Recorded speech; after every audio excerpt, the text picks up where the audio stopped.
प्रत्येक माता पिता चाहती जे सेमानक पिला माने स्मार्ट बुद्धिमान एवं मानसिक स्तर रे बहुत शक्तिशाली हुंतु।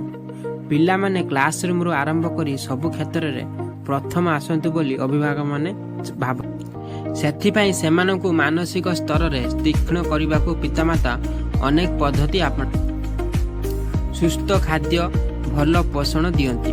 तथापि ये द्रुत गतिशील दुनिया रे जदि आपण पिला सबु क्षेत्र रे सफलता पाउ नाही बोली भाबुसंती तेबे किछि जिंस प्रति ध्यान देबा जरूरी एवं पिला को उचित शिक्षा कौशल क्षेत्र रे विकास करबाकू पड़िबो।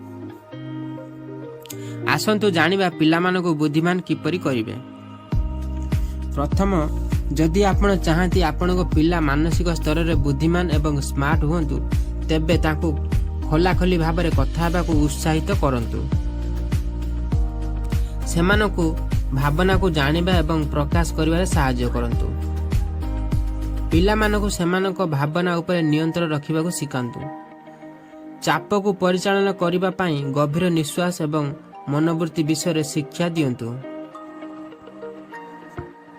शिक्षा समस्या आसिले दूरे जीवा परिवर्ते पिला को तार सामना करिबा और समाधान करिबा सिखांतु। एहा द्वारा सेमानक बाटरे आसुथिबा प्रतिबंध को दूर करिबार क्षमता हासिल करती। समालोचनाकारी चिंताधारा एवं सृजनशीलता को प्रोत्साहित करंतु जहा द्वारा सेमाने साहस सहित बाधा विघ्न को दूर करिवे। निजर पिला को सेमानक नकारात्मक चिंताधारा को परिवर्तन करिया पई उत्साहित करंतु।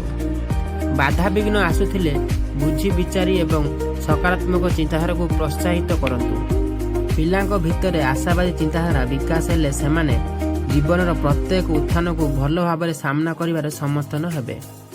पिलांकु मानसिक स्तर रे बुद्धिमान करिबा पई परिवार रे मिलामिशा करिबा एवं किछि खेलपूर्ण वातावरण प्रस्तुत करंतु। परिवार सहित सेमानकु नै बाहर को बुलिबा को जांतु।